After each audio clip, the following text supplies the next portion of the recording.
Jadana Sampada.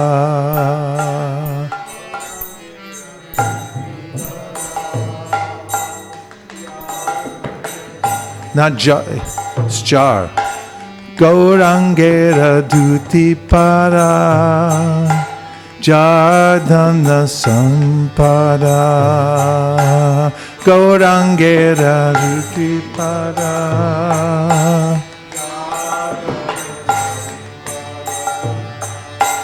Sejane Bhakati Rasasara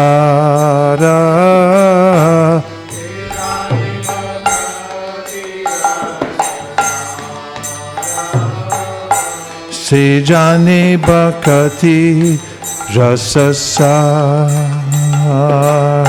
Sejane Bhakati Rasasara Gaurangera Madhulila Jar Karne Praveshila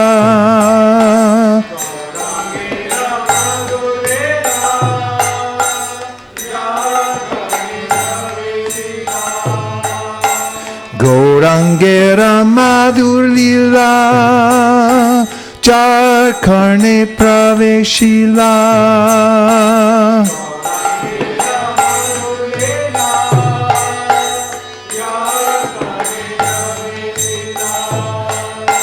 Hridaya Nirmal Belotara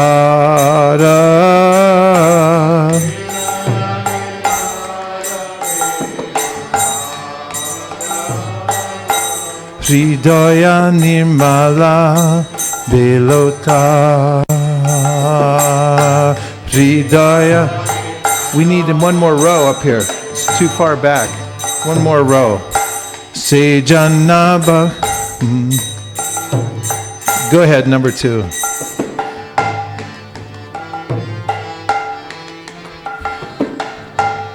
Not like that. No, not like that. Put another one down. Lay another one down. Another whole row.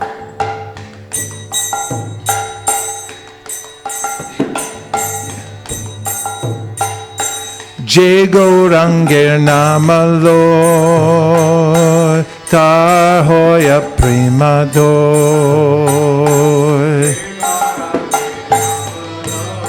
Other way, opposite. Jai Gauranger Namalor Tar Hoya Primador.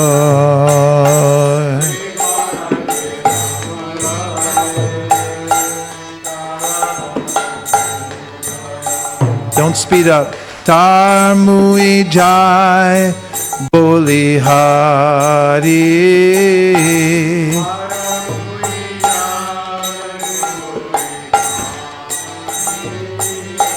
Tare Mui Jai Boli Hari. Tare Mui Jai.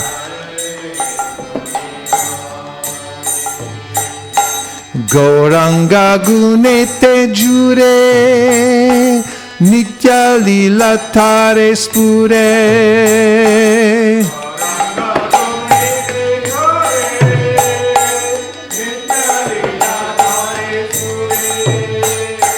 Gauranga Gunete Jure Nitya Lila Tare Spure.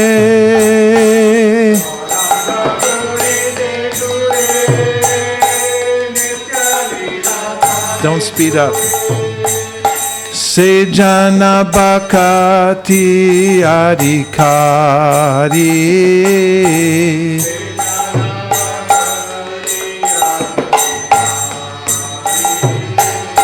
Sejana Bhakati Adhikari.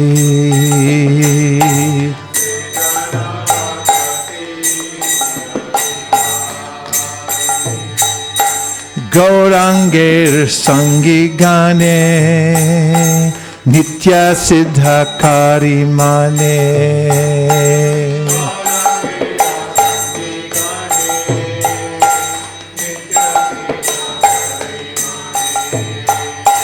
Gauranger Sangi Gane Nitya Siddha Kari Mane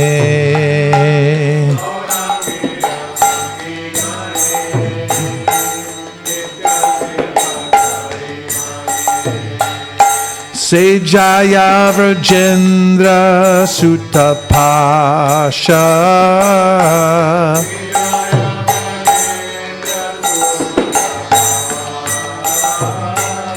Se Jaya Vrajendra Sutta Pasha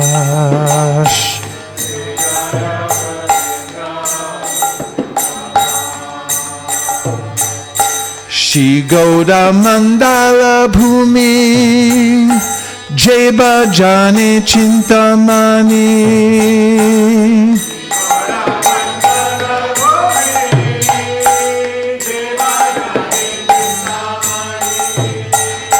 Shri Gauda Mandala Bhumi Jeba Jane Chintamani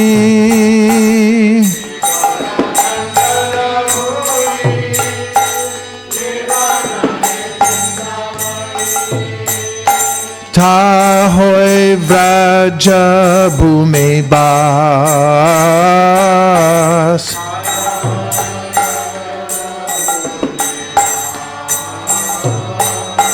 Tarahoya Vraja Bhume Bas.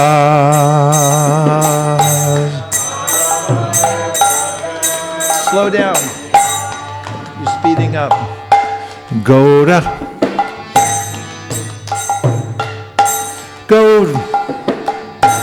Gaura Prema Rasarnave Shetarange Jeva Dube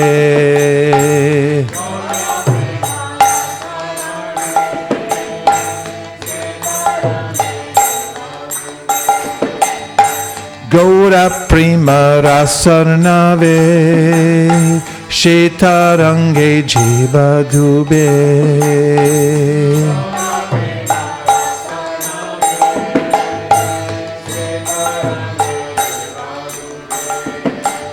Shri Radha Madhava Antaranga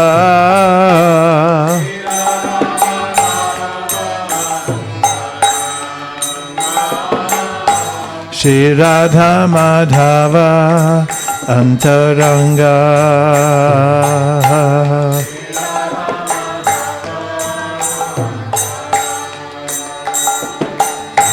Grihe Bhavane Take Ha Gauranga Bole Dake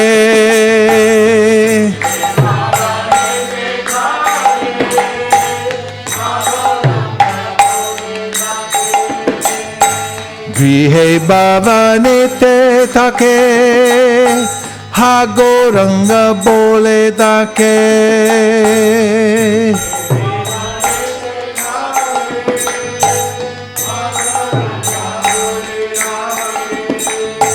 Narottamo Mage Tarasanga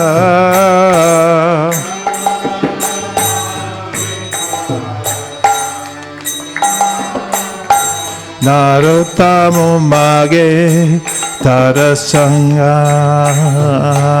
Narottamo Grihe Bhavanite Take Sagoranga Bole Dake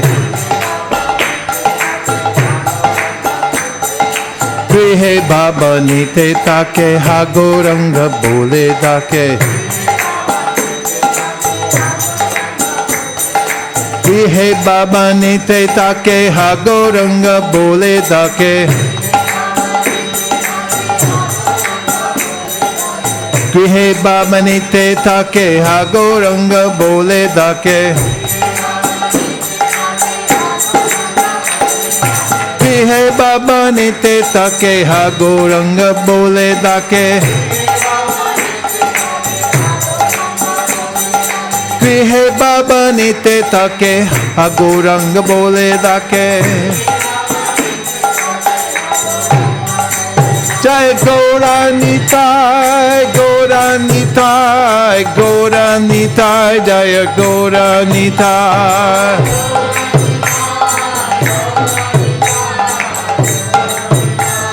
Nitai Gaur, Haribo, Haribo, Nitai Gaur, Haribo.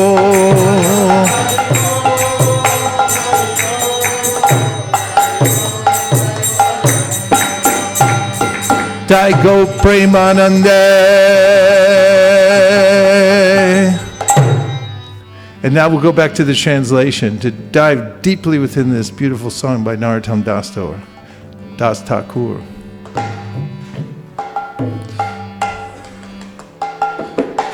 Anyone who has accepted the 2 lotus feet of Lord Chaitanya as his only asset knows the true essence of devotional service.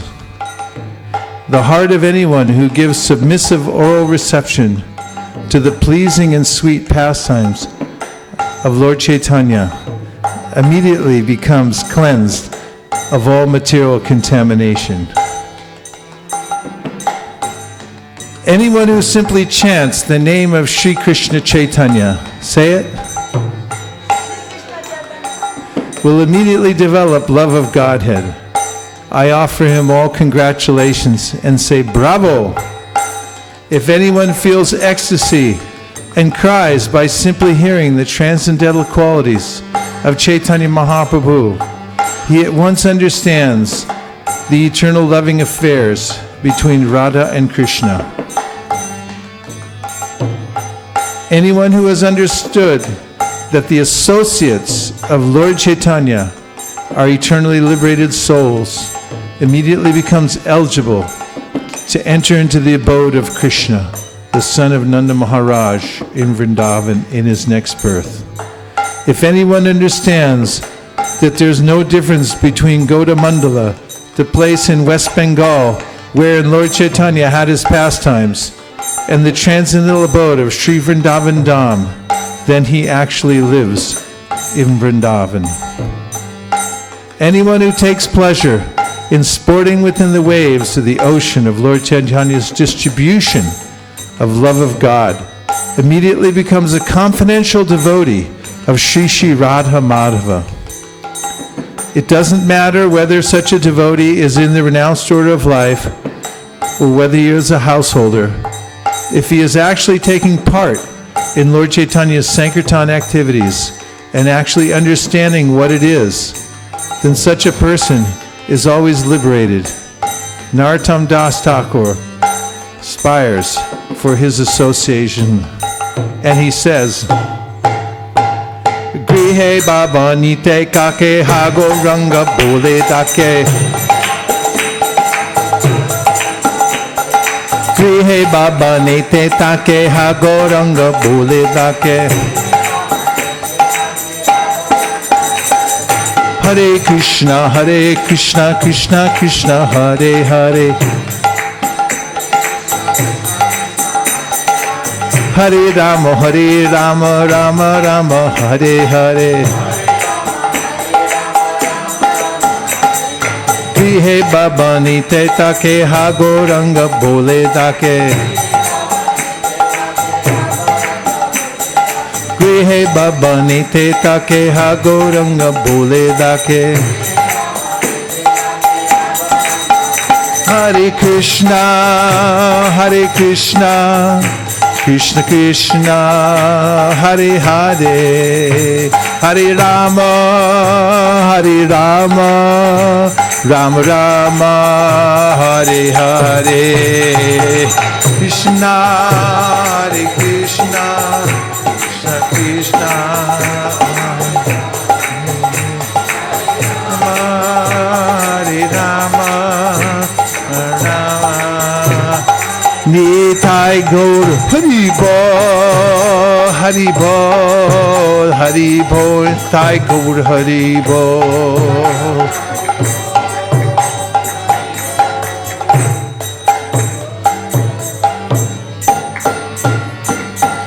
Nitai Gaura Premanande.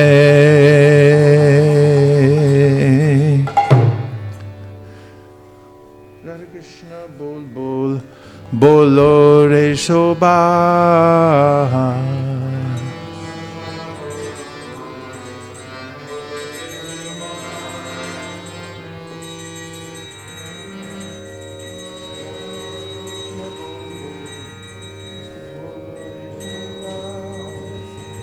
Radha Krishna Bo.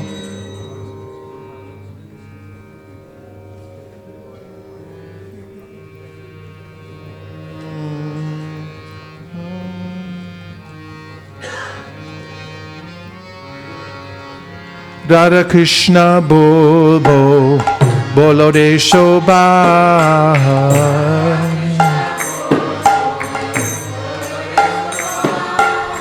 Radha Krishna Bol Bol Bolo re Shobha.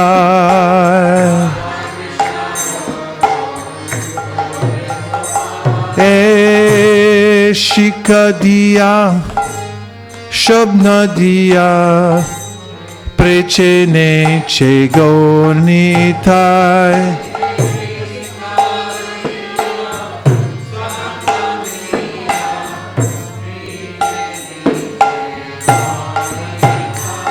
Hari bolo re shikadiya.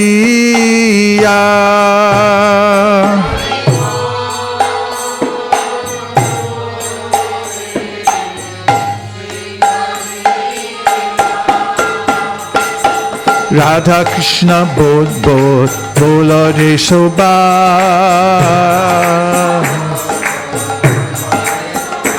Shri Radha Krishna Bol Bol Bolo re Shobha.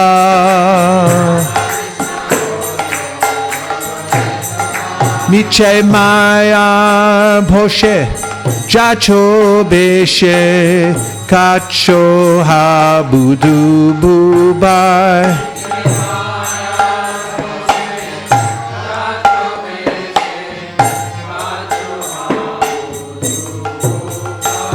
Hari bolo re miche mayar bhoshe.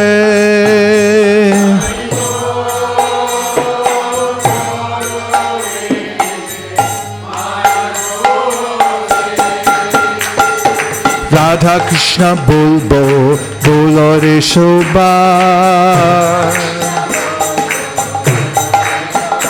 Shri Radha Krishna Bol Bol Bolo re Shobha. Jeev Krishna Das E Bishwas Kole to ar dhukanai.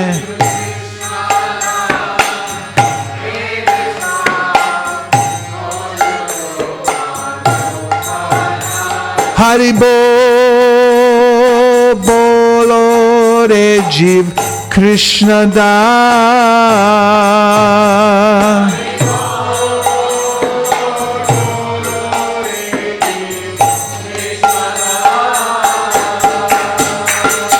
Radha Krishna Bol Bol Bolo re Shobha. Shri Radha Krishna Bol Bol Bolo re Shobha. Krishna bolbe jabe pulaka habe jorbe anki bolitai. Krishna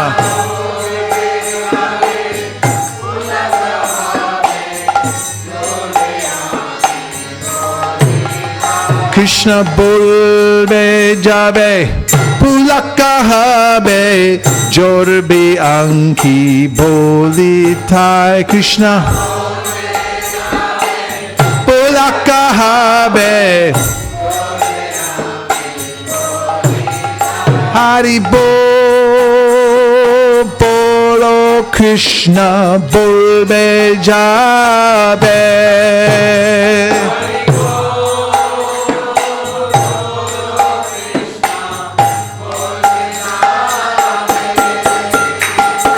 Radha Krishna Bol Bol Bolo re Shobha. Shri Shri Radha Krishna Bol Bol Bolo Re Soba. Radha Krishna Bolo Shange Cholo E Matra Bi Kahachai.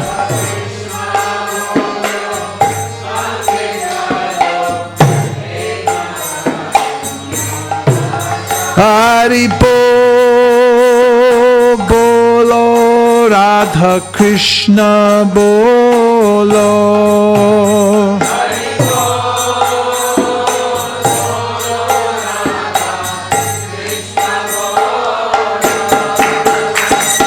Radha Krishna Bol Bol Bolo Re Soba. Shri Shri Radha Krishna Bol Bol Bolo Re Soba. Jai Sakal Vipod Bhakti Vinod Bolin Jakun Om Nam Gai.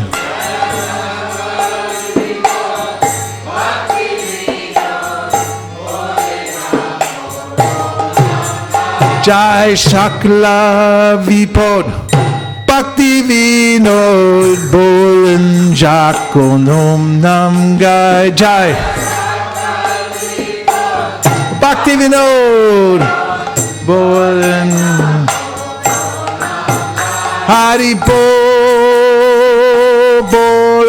Re Jai Sakal Vipod.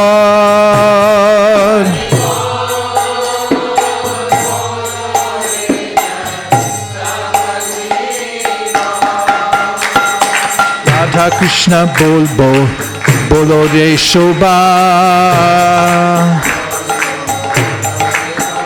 Shri Shri Radha Krishna Bol Bol Bolo Re Soba. Jai Sakala Vipod Bhakti Vinod Bolin Jakun Om Nam Gai. Radha Krishna Bolo Shange Cholo E Matra Bikachai.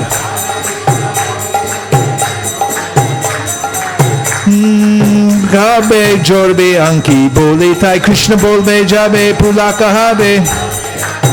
Jeev Krishna Das E Vishwas Kole To Artu Konai Jeev.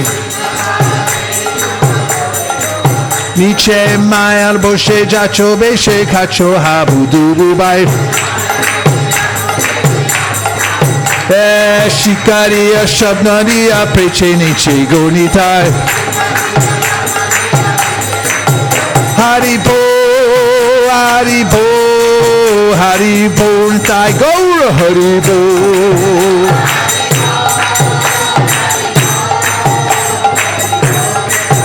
Hare Krishna, Hare Krishna, Krishna Krishna, Hare Hare. Hare Rama, Hare Rama, Rama Rama, Hare Hare.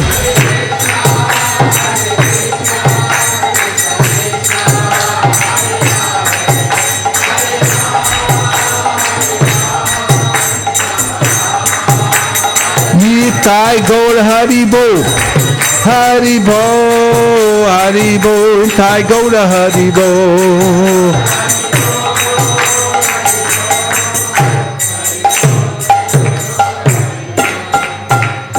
Tai Gaur Premanande. Translations, please.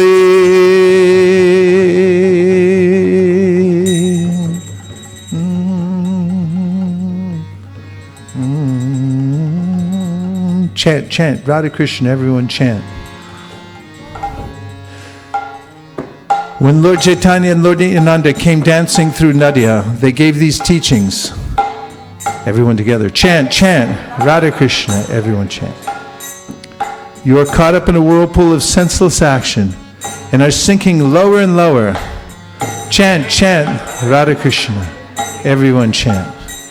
If you just understand that the spirit soul is the eternal servant of Krishna, you will never have any more sorrows. Chant, chant.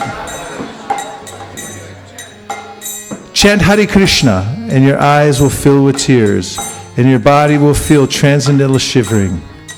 Chant, chant, Radha Krishna. Everyone chant.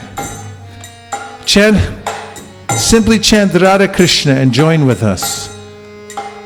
These are the only alms we beg. That should be changed from those to these. Chant, chant, Radha Krishna, everyone chant. All dangers will be gone when the name is chanted, says Bhaktivinoda Thakur.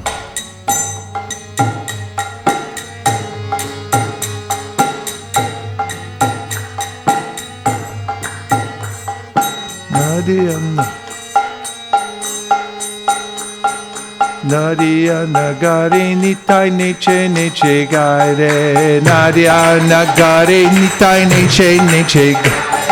Nadia nagare nitai neche neche gaire. Jagannatha Sutta Mahaprabhu Vishwambar Mayapura Shashi Navadvipa Suraka Shachi Sutta Gaura Hari Nimai Sundar Radha Bhava Kanti Achadita Nataba Namananda Chapala Balaka Matra Bhakta Brahmananda Varna Tarki Kautu Karurak Narya Nagare Nitai Neche Neche Gaire Narya Nagare Nitai Neche Neche Gaire Vidyarte Udupachar Dwayar Mohan Tartika Sarvasya Gramya Balika Kridan Lakshmi Pratibodha Datta Udhata Balaka Shisha Chirapati Putra Shoka Nibara Lakshmi Pati Purva Desha Sarva Klesha Hara Digvijay Darpahari Vishnu Priya Swar Narya Nagari Nitai Neche Neche Gaire Narya Nagari Nitai Neche Neche Gaire Arya Dharma Pala Pitra Gaya Pinda Data Puri Shishya Madhvacharya Sampradaya Pata Krishna Namon Mata Krishna Tattva Vyapaka Nam Sankirtan Juga Dharma Pravartak Advaita Bandhava Srinivas Grihadana Nityananda Prana Gadadhara Rajivan Narya Nagari Nitai Neche Neche Gaire Narya Nagari Nitai Neche Neche Antardeep Shashadhar Simanta Vijay Godruma Bihari Madhya Dvipa Lila Shrai Kola Dvip Pati Ritu Dvipa Maheshwar Janu Moda Druma Rudra Tipera Ishvar Navakanda Ranganatha Jana Vijivan Jagai Madai Adi Durvita Chara Narya Nagari Nitai Neche Neche Gaire Narya Nagari Nitai Neche Neche Gaire Nagara Kirtana Simbakaji Udarana Shura Nam Pracharaka Bhaktarti Harana Narayani Kripa Sindhu Jivera Niyanta Adama Paduya Dandi Bhakta Doshahan Shri Krishna Chaitanya Chandra Bharati Tarana Parivraj Shiramani Ukala Pavan Narya Nagari Nitai Neche Neche Gaire Narya Nagari Nitai Neche Neche Bulinga Bhuvanesha Kopatesha Pati Kirchor Gopal Darshana Sukiyat Nirdandi Sanyasi Sarva Bhoma Kripa Moy Swananda Aswanandi Sarva Sukashoy Purata Sundara Vasudeva Trana Karta Ramananda Sakabata Kula Kleshahar Narya Nagari Nitai Neche Neche Gaire Nagari Nitai Neche Neche Gaire Bodha Jain Mayavadi Kutarka Kandan Dakshina Pavana Bhakti Granta Udhara Alala Darshanandi Ratha Granartaka Gajapati Tranadeva Nanda Uttara Kuliya prakashe dushta paduryarchana rupa sanatana bandhu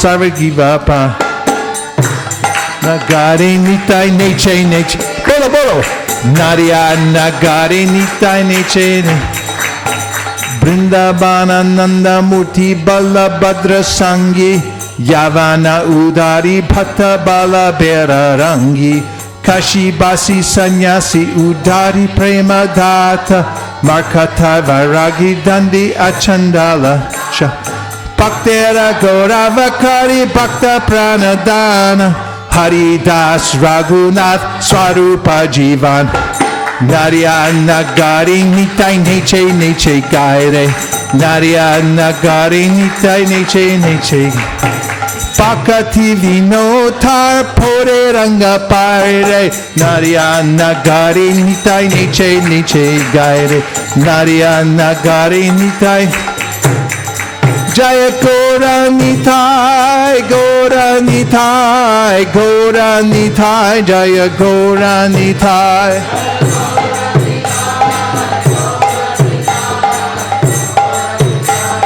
Nitai Gaur Haribo Haribo Haribo Nitai Gaur Haribo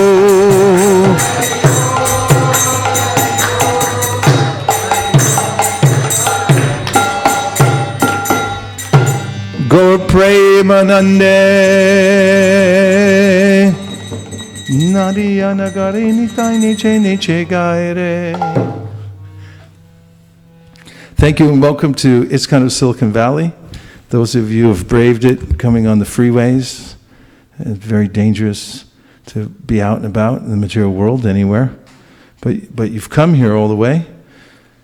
And those of you who have joined online, taking your hard-earned money to invest in electronic equipment so that you can stay connected to the transcendental vibration and have organized your life around this principle. So, by taking shelter of the holy names every day, we can make a progress in spiritual life, especially in the mood of surrender. The mood of submission is the root cause of advancement in spiritual life, from whatever background or spiritual tradition one is from. If one is submissive to the Supreme and is very sincere about making advancement towards God, then the Lord, who is within the heart, within every atom, and who knows everything and everyone, who is the benefactor of everyone, will reveal himself.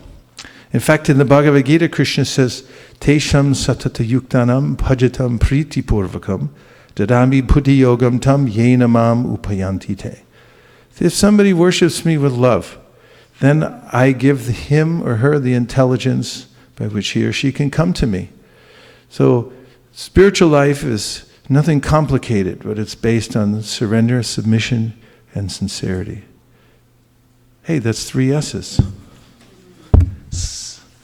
I feel a new sweatshirt coming on.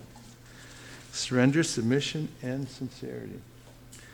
And one of the ways that we can chant the holy names of God is loudly, like we just did. Of course, there are songs written by the great saints. And anyone who's anyone knows that by singing these songs, one will feel immediate connection to the spiritual plane.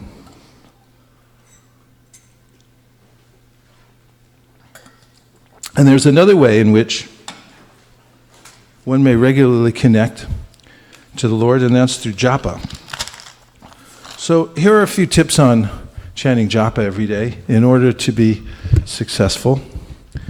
And these are suggestions given by the founder Acharya of International Society for Krishna Consciousness, His Divine Grace A.C. Bhaktivedanta Swami Prabhupada. This first is a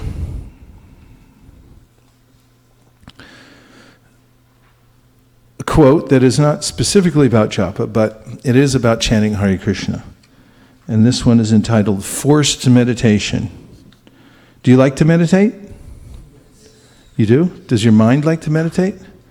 Or would it rather look at your smartphone? Which? Okay. So in that case, anybody whose mind would rather look at the smartphone needs forced meditation. This is from a conversation in 1968, in October. If you can place yourself there, near His Divine Grace, as He's giving this instruction, and He says to you, the yoga system is approved, but nobody can follow the rules and regulations strictly. Neither there is suitable place for executing it. And everyone is always full of anxiety. So how can they concentrate? So best thing is to chant Hare Krishna, which is forced meditation. So if one utilizes one's tongue and ears and chants Hare Krishna, then the power of the holy name will help to overcome the restless mind. And this is highly recommended in the Shastra, that one constantly chant Hare Krishna and take shelter of the holy name. Chanting Hare Krishna sincerely means taking shelter of the holy name. And if one does this, then it forces the mind. In fact, it's hardly force at all, because when the mind naturally hears the vibration of the holy name, then it will become attracted. And then it becomes entranced, just like a snake that hears you playing a little bagpipe, and then the snake becomes charmed by the sound. So similarly, the mind can become charmed by the sound of Hare Krishna, Hare Krishna. The second quotation comes from 1969, 16th June. And Srila Prabhupada says, regarding your last question about the ecstatic symptoms of chanting Hare Krishna, you should know that the Hare Krishna mantra has an equal effect upon all devotees. Just like the sunshine has an equal effect on everyone. But when one is covered, the sunshine has a different effect. Similarly, the influence of the Hare Krishna mantra becomes manifest when one is no longer covered by the 10 offenses to chanting. The more we become free from the 10 offenses, the more the effect of chanting becomes manifested through us. Everyone can become a great devotee, being freed from the 10 offenses simply by one's determination and effort. So, the 10 offenses are as follows. The first offense is to speak ill of the devotees of the Lord. And if you don't have anything good to say, then just don't say it at all. Unless you're teaching your student and you're giving some practical advice. And by speaking ill of devotees, then Krishna becomes displeased, and your potency to chant Hare Krishna will be greatly diminished. It's an offense to blaspheme the devotees who have dedicated their lives to propagating the holy name. The second offense is consider the names of other gods, devas, to be equal to or independent of the names of Lord Vishnu. So Krishna's position is that he's the source of all the other demigods. And if one thinks they're on an equal level, and it's the same to chant Durga, Durga, Shiva, Shiva, and so forth, as is popular nowadays, same thing, because ultimately everything's one, then this is also an offense to the holy name. Third offense is disobey the orders of the spiritual master, or consider him to be an ordinary person. And the spiritual master is a representative of Krishna, just as your postal deliverer is the representative of the U.S. government. And if you slam the door on his hand, you're going to jail. The fourth offense is the blasphemy of the Vedic literatures, or literatures in pursuance of the Vedic version. Although one may see that in the Vedas there are various descriptions of different kinds of worship, the Vedas are a big project, and they're accommodating various kinds of people. So one should not speak ill of the various parts of the Vedic literature. And Prabhupada extends that in one commentary, saying that one shouldn't criticize any scriptures that are glorifying God.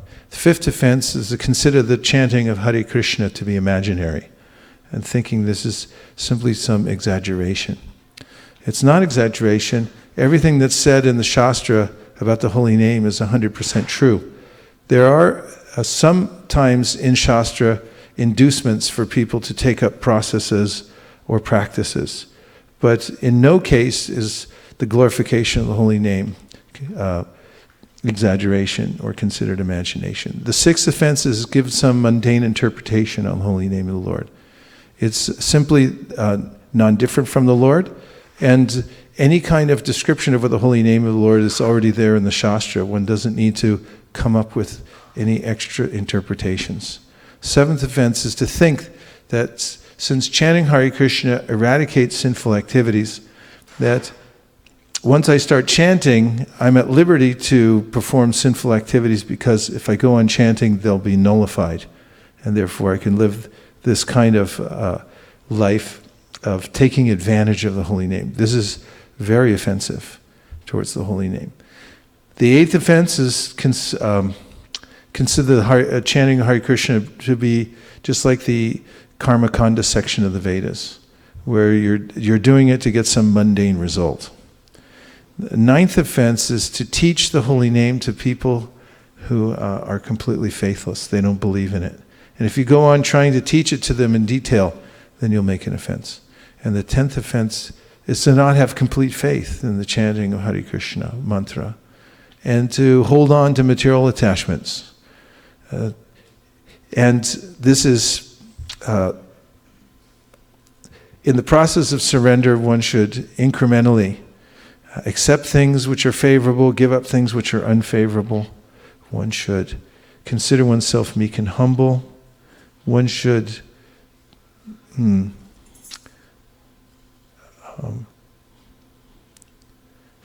accepting things that are favorable, rejecting things which are unfavorable. Then? Yeah, and then considering that Krishna is one's only protector and maintainer.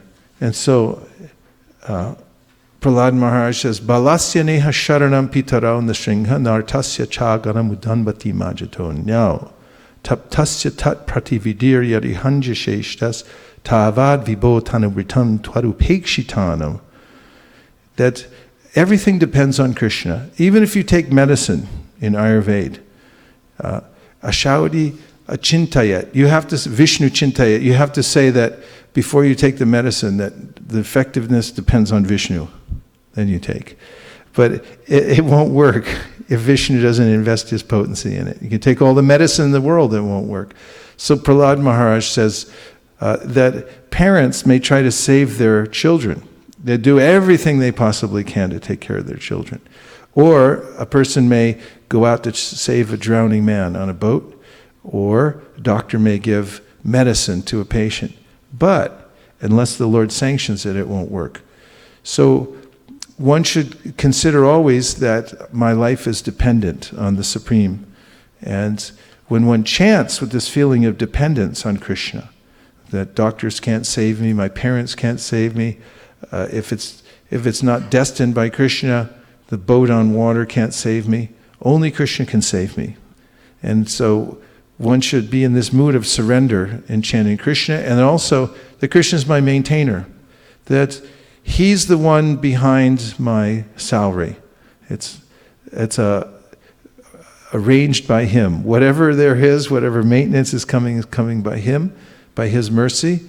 And Krishna recommends in the Bhagavad Gita, yadrishya labhasantushto, that one should learn to be satisfied with gain that comes by providence. You can do your duty diligently, but realize that you won't get more than you deserve and you won't get less than you deserve either. So you should be dutiful and accept the kind of things that Krishna sends to you. And finally, there's an admonition in the 10 offenses, which is bonus, number 10.B, which is that one should not be inattentive while chanting, because the opposite of love is not hate, the opposite of love is indifference. And if one is indifferent while chanting, which means to be inattentive and not thinking about one's connection to the holy name, and that one's chanting out of a feeling of surrender and bringing one's mind back to the process of chanting, not becoming distracted. If one allows oneself to be regularly distracted and doesn't come back to the chanting, then one will become offensive in the process of chanting and one won't get the result, which then will cause one to think that chanting Hare Krishna is imagination and that it's also an exaggeration. Because I'm not experiencing it, I'll think this is just some passing phase and I should go on with my life deeply absorbed in Maya. And Maya will attract one back into her clutches. In fact, even any spiritual practice, unless renewed every day, unless I remember every day the sweetness of hearing Srimad Bhagavatam and how fortifying it is, then I may start to think that there are more important literatures in the world, which there are not. So, Prabhupada here again, I'll read this one more time for our benefit. And this one's entitled Determination and Effort. What was the first one called? Forced meditation. We could introduce that in the corporate world. Forced meditation. And the second is called Determination and Effort. From 1969, Prabhupada writes, regarding your last question about the ecstatic symptoms of chanting Hare Krishna, you should know that the Hare Krishna mantra has an equal effect upon all devotees. Just like the sunshine has an equal effect on everyone, but when it is covered, the sunshine has a different effect. Similarly, the influence of the Hare Krishna mantra becomes manifest when one is no longer covered by the 10 offenses to chanting.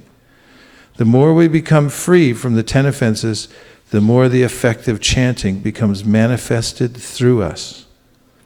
Everyone can become a great devotee, being freed from the offenses 100%, simply by one's determination and effort. What's that one called? Try it again. Determination and effort. Correct. Third one is entitled, Everything Will Be Revealed One After Another. Please repeat. Everything will be revealed one after another. Everything will be revealed one after another. Everything will be revealed one after another. So, in spiritual life, you'd like something to be revealed, wouldn't you? Say yes. Yes. Yeah, you don't want to stay on the outside. You don't want to be an outsider and just practice and feel like I'm practicing. Everyone else is getting a taste. They're seeing something, but I'm not getting anything. And therefore, boo-hoo and woe is me. So we want things to be revealed one after another, don't we? Yes. Now you want me to read the paragraph, don't you? Yes. To see how it's revealed one after another. Here's how it works. 1970. When we chant, we must concentrate our mind on the sound vibration, and in that way, everything will be revealed one after another. The form, the qualities, pastimes, etc. of the Lord. And this is the way of cultivating spiritual realization. Now I have a question for all of you and everybody online. What is the way of spiritual realization?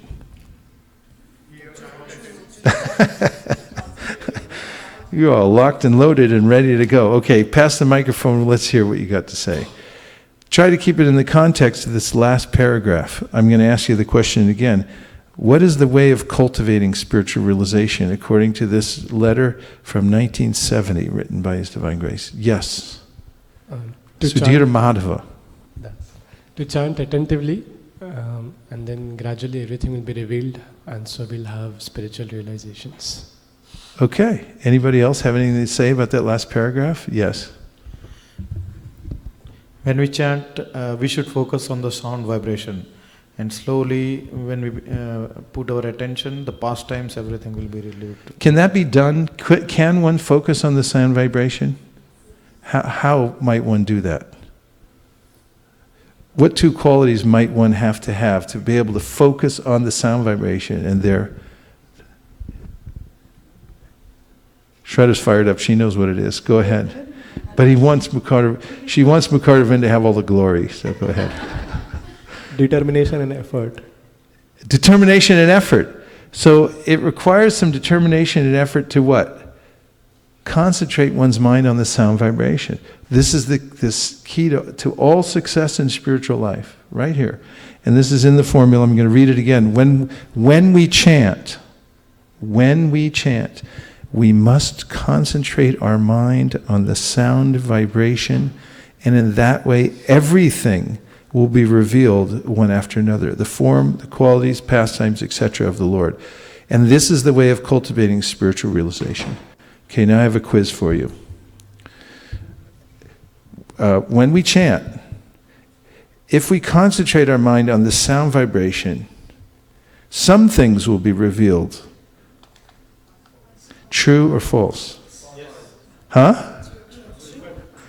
True or false? Okay. Only a few things will be revealed. Does that help you, Sudhir Madhava? Okay, he should be a paralegal. Okay, so false. Everything will be revealed, but how does it come? How will it be revealed? One after another. One after another. And here are some of the things that are revealed. The form. So can you hear the form? Can you see the form from chanting Hare Krishna? Will you see the form of Shyamasundar? Prove it. Through Shastra.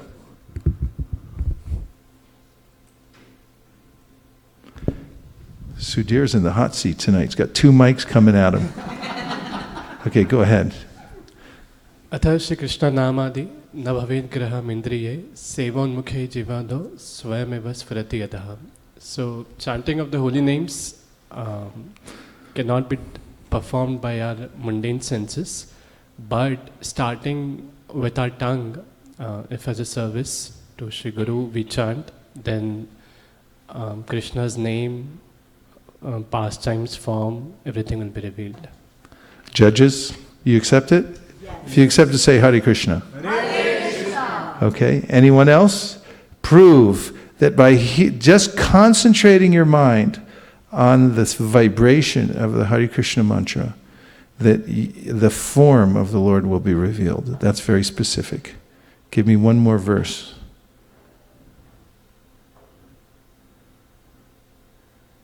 I have one in my mind. If you can do a mind meld.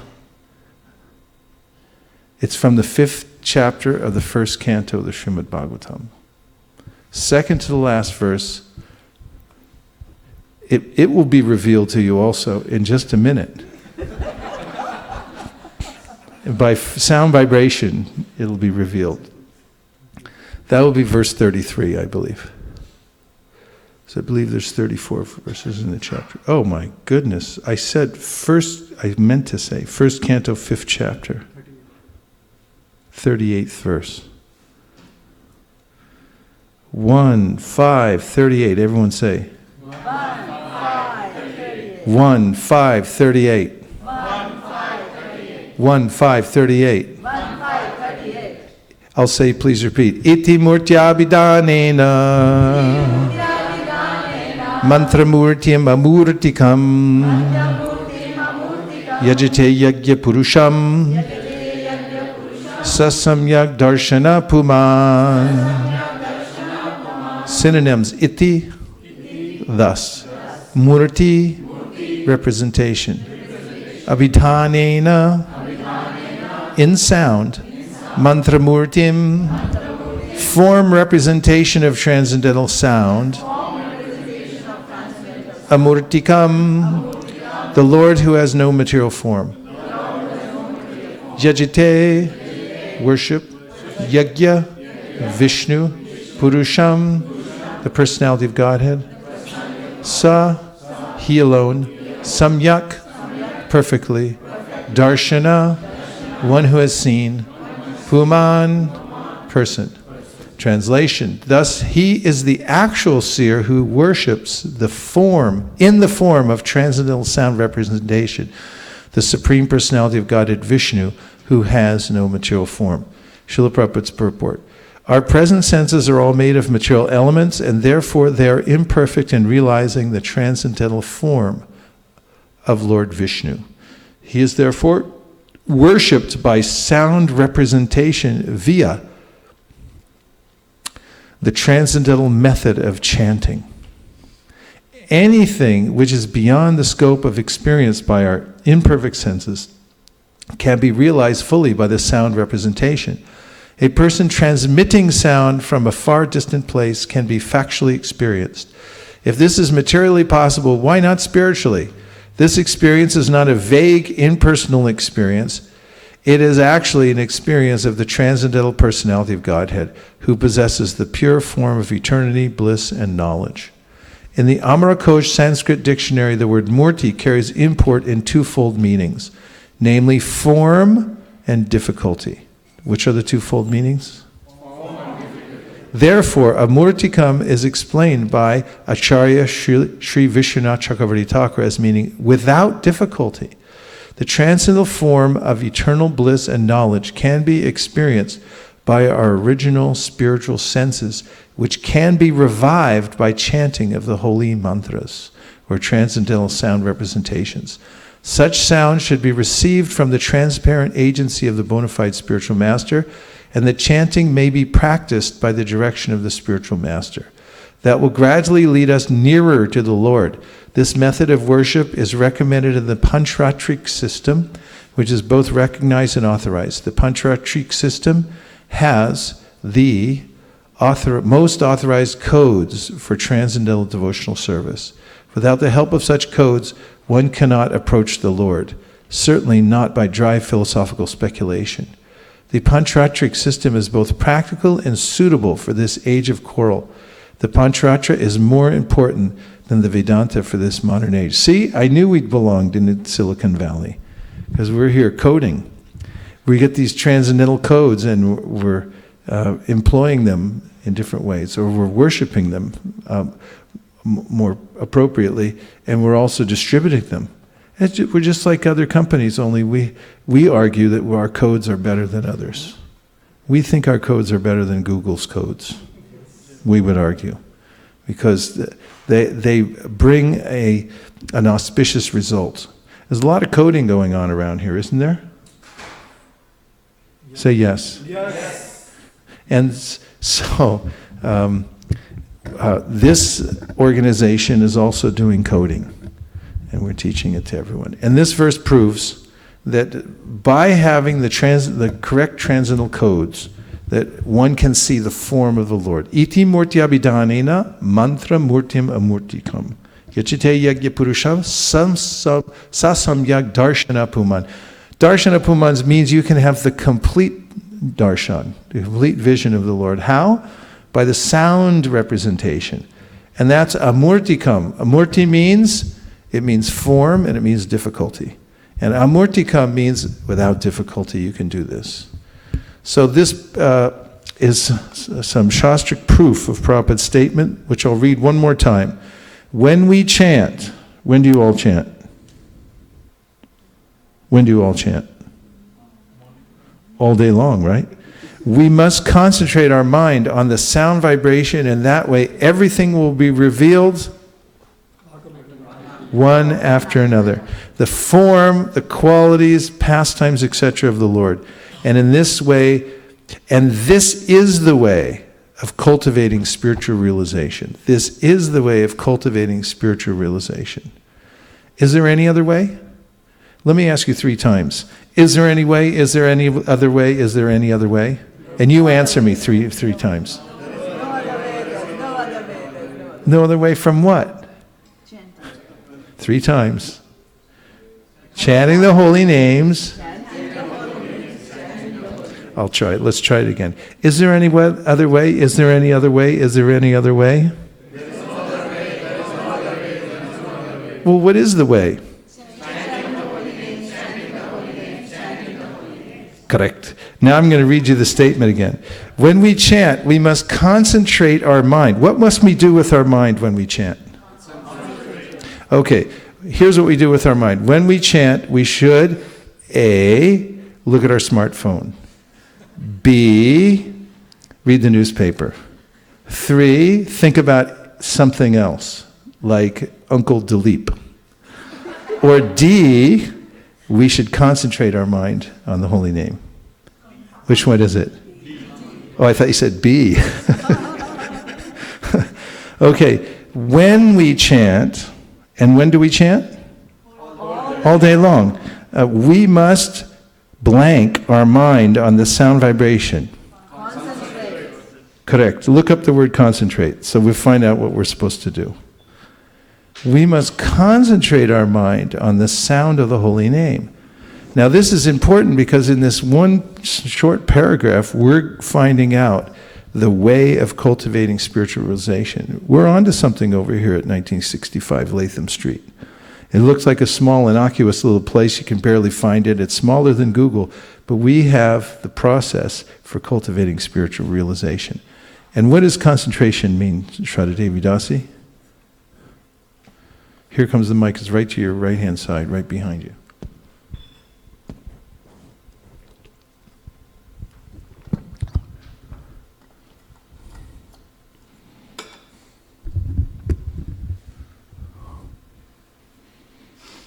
The pause is just for dramatic effect. The action or power of focusing one's attention. The what? Say it again. Action or power. The action or power, go ahead. Of focusing one's attention. Of focusing one's attention. Or mental effort. Or mental effort. Dealing with one particular thing. Dealing with one particular thing. Above all others. Above all others. Yeah, the other meanings also, but not. Okay, and where does the word come from? It doesn't give the. You'll have to look up concentrate. Concentrate, yeah, that's what I'm doing. The origin of the word concentrate is mid-17th century. In the sense, bring towards a center. Bring towards a center. Everyone say, bring towards a center. And what language is it from? It's a Latinized form of concentre, or from French, concentrer, which means to concentrate. It, sense one of the verb dates from the early 20th century. Please read the meaning again, because it was very helpful. Don't you all think? Okay, here's what it means to concentrate. And I'm going to read the sentence again so we know what we're looking at. When we chant, we must concentrate our mind on the sound vibration, and in that way everything will be revealed one after another. Concentration means the action or power of focusing one's attention or mental effort. Dealing with one particular thing above all others. One more time. The action or power of focusing one's attention or mental effort. Dealing with one particular thing above all others. So that was the meaning of concentration. One more time. Okay. The action or power of... The action or power... The action or power of focusing one's attention or mental effort. Dealing with one particular thing above all others. I really like that. Dealing with one thing above all others. So Bhaktivinoda Thakur says, Nam bina kichu nahi ko oro. Choda bhuva namaje. There's nothing else to be had in the 14 worlds but the holy name. It means you put it above all others. There's nothing else. And one gives mental effort in order to keep one's mind focused. And it's a practice. You have to develop the power of focus. It requires some power to do that. It's a kind of a muscle. Okay, thank you. Now the last one, Prabhupada writes in 1972. It's a letter. And it's to Mohanananda, February 27th, 1972. Where were all of you in February 27th, 1972? Shraddha was at school. Where were you, Sri Antariksha? How do you know you weren't born? You were born somewhere else. The best remedy, here it is, the best remedy, look up remedy. The best remedy is to sit down very tightly and chant Hare Krishna very loudly and here for a long time, until he feels himself one-minded and fixed on Krishna's lotus feet. Instructions for attaining the perfection of life right before your ears.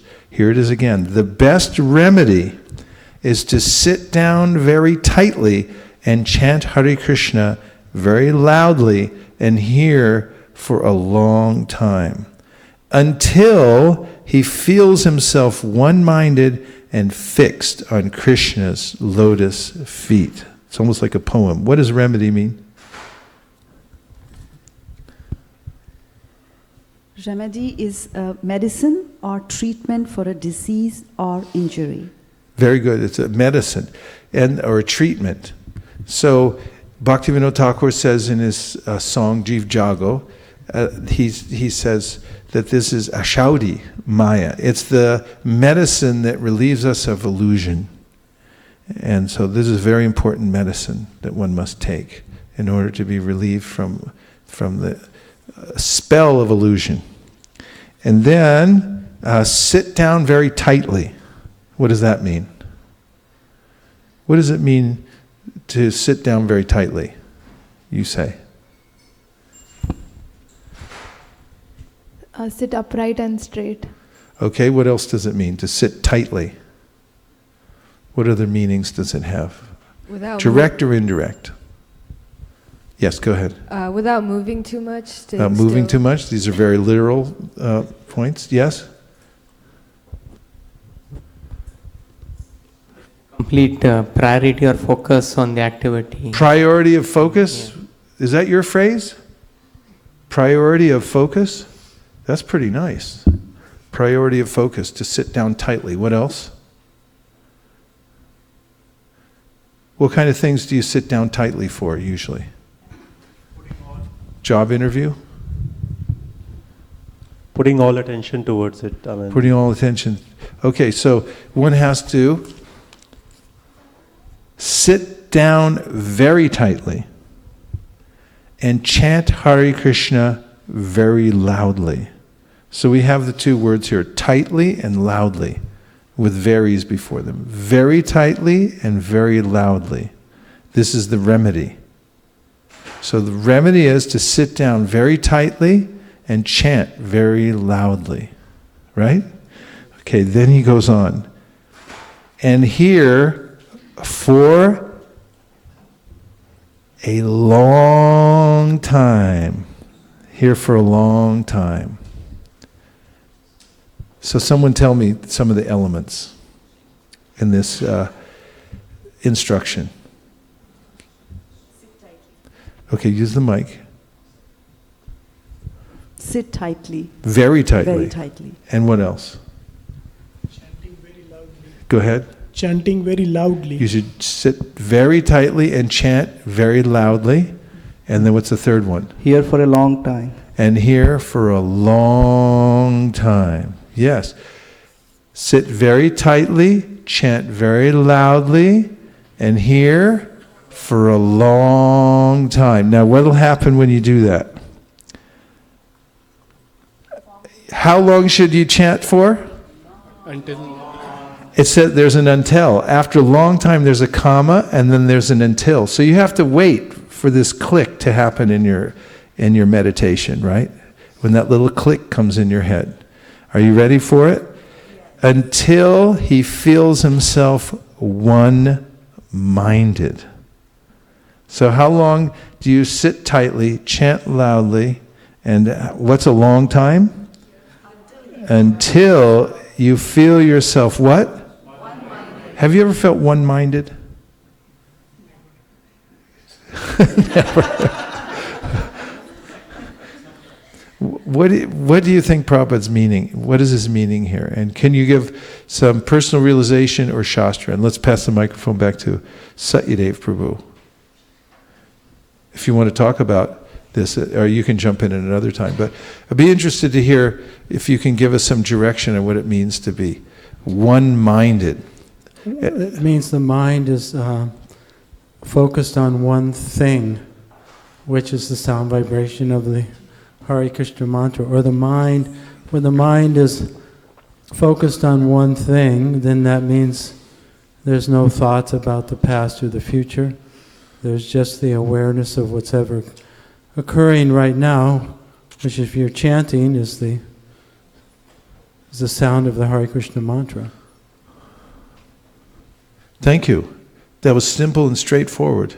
And so are these instructions as well. So Prabhupada comments in a discussion he's having that he noticed, he said, although the process is very simple, chanting Hare Krishna, he says, I've noticed that my disciples are collecting many austere books. There's one simple process through which one can make advancement. Obviously, we have nothing against books. But Prabhupada defined austere books because the mind thinks there's some other shortcut, there's some other way. But the Shastra emphasizes again and again, there's no other way, there's no other way, there's no other way, just to bring us to this one-pointedness. And Bhaktivinoda Thakur emphasizes there's nothing else to be had in the 14 worlds because my mind thinks there is. It wants to go to many places where? On Amazon.com. Could I interject? Yes. I have a memory of a devotee that exemplified this prescription Prabhupada is giving. And when you asked, where were you in 1972 in February, I was in this body. So I was in San Francisco, and I was just getting ready to go back to Japan. And during that time, I had almost 1.5 years association with Jayananda Prabhu. And every morning, he sat, before Mangal Artik, he sat in front of the altar, and he chanted his 16 rounds of Japa, because during the daytime, he was working pretty hard. And I just remember he would sit in one place, and he would chant very loudly, and he wouldn't get up and walk around. He would rock back and forth to the side, and he was one-minded and chanting the Hare Krishna mantra. And he did the same thing every day, day in and day out. So it can be done? That was a question. Well, he could do it. That means it can be done. Yes. Right. And then, and you've seen it before, so this is possible. And if one prioritizes, if one hears the instructions, realizes that I would like to make spiritual advancement, I would like to see Krishna's form, understand his pastimes, I would like to have an unveiling in my life, that one might try this. One might actually apply oneself, being convinced that there's definitely something in this, and that it's in my highest self-interest to prioritize around this principle. As one of my godbrothers says, it's not time, it's taste. And one of the ways in the beginning that one will develop taste is by understanding what's in it for me. And by hearing about the efficacy of chanting one over and over again, one may become convinced that this is the highest of activities, to take time every day to concentrate one-mindedly on the chanting Hare Krishna mantra. Now for review, and of course, there's a note I see at the bottom of the page, which I'm going to read to you, because the holy name is known to be ever fresh. Because Krishna is ever fresh, and he's non-different from his name, so his name is ever fresh. Have you ever heard that? So fresh means newly produced, not old, spoiled, etc., clean and pure. So the holy name is newly produced. Every time we utter the holy name, it's newly produced. It's not old or spoiled, etc. It's clean and pure. And also another meaning of fresh is having its original qualities unimpaired. So here are the four instructions for your consideration. First is forced meditation. Yoga system is approved, but nobody can follow the rules and regulations strictly. Neither there is suitable place for executing it, and everyone is always full of anxiety. So how can they concentrate? So how can they concentrate? So best thing is to chant Hare Krishna, which is forced meditation. Say forced meditation. 2, regarding your last question about the ecstatic symptoms of chanting Hare Krishna, you should know that the Hare Krishna mantra has an equal effect upon all devotees. Just like the sunshine has an equal effect on everyone, but when it is covered, the sunshine has a different effect. Similarly, the influence of the Hare Krishna mantra becomes manifest when one is no longer covered by the 10 offenses to chanting. The more we become free from the 10 offenses, the more the effect of chanting becomes manifested through us. Everyone can become a great devotee, being freed from the offenses 100% simply by one's determination and effort.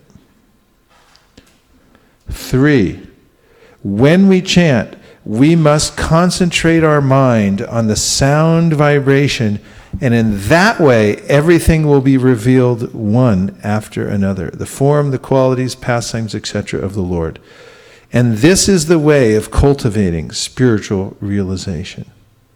4, the best remedy is to sit down very tightly and chant Hare Krishna very loudly and hear for a long time until he feels himself one-minded and fixed on Krishna's lotus feet. And pure means, or fresh means, newly produced, not old, spoiled, etc., clean and pure, having its original qualities unimpaired, and the holy name is ever fresh. And now we'll take a few reflections before we talk about, in part 2, how to stay motivated even on a bad day. Anybody ever have a bad day? Yes. Okay, you can stick around for that then. And for those of you who like to be preemptive, the second part of that is how to avoid having a bad day. Okay, reflections from part 1. Yes.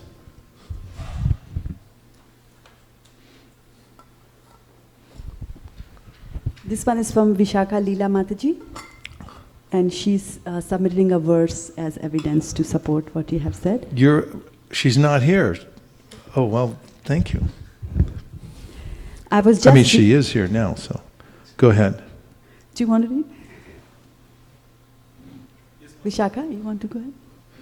She's there, but I was just reading this morning the Srimad Bhagavatam verse 3.27.21, which states one can get liberation by discharging devotional service and thereby hearing for a long time about the Lord or from the Lord. And in the purport, Srila Prabhupada emphasizes that this serious devotional service can develop by hearing for long periods of time. Now tell me, which one of these 4 points does that one go with? Fourth part, and tell me the verse you just quoted, the number. All you coders out there. 3:27:21. Say 3:27:21. It goes with point number 4. Okay, what else? You have to hear for a long time. So organize your life around the principle of hearing for a long time. What's a long time? Until your mind becomes one-pointed, yes. Or you become one-minded, yes.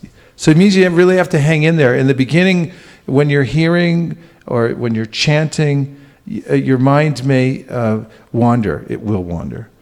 However, one has to continue the process until one can feel one-minded and have that experience. It's very important. Therefore, Bhaktivinoda Thakur says that Jivana hoy lo shesh nabajile hrishikesh. He said you're a living entity, and you have a tenuous existence, just like a little drop of water on a lotus. It can slide off at any time. He said, but you really haven't worshipped the Lord fully yet. So he said, Bhakti Vinod Upadesh. Here's my advice, he says.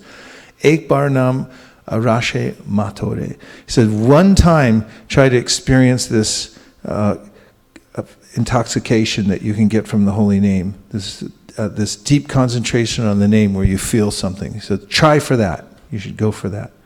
Someone was up next. Yes. Vaisesika. Hare Krishna.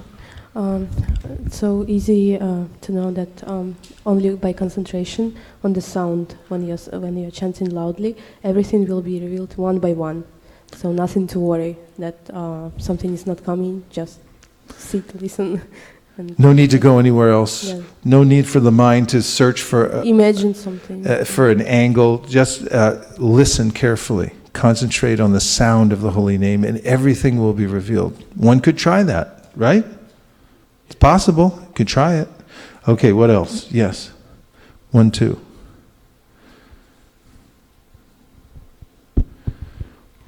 So Maharaj, when I was looking up the meaning of concentrate, there was also a meaning from the perspective of liquids, the concentration of liquids. Yes. So he said you can increase the concentration of a liquid by removing the diluting agent. Ah, there you have it. And which verse were you thinking of in terms of that?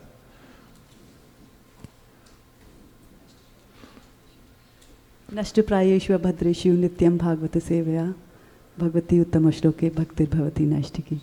Which generally means? Which generally means that, if you're listening to the Krishna Katha, then all the impurities in your heart would gradually get removed. So those are the diluting agents that we're talking about. Judges, if you accept it, say Hare Krishna. Hare Krishna. It sounds like they barely accepted it. Okay, what other points do you have? Nice, that was very good. Hare Krishna, Prabhu. Can I ask a question? Oh, yes, Govindacharan. With your old friend, Nanda Sutta. We would like to welcome my very close friend, Nanda Sutta Prabhu, who came all the way down here today from the great state of Washington.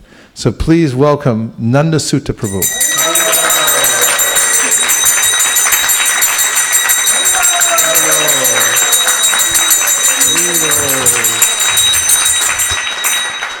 I think the devotees here like you. Okay, Govindacharan Prabhu.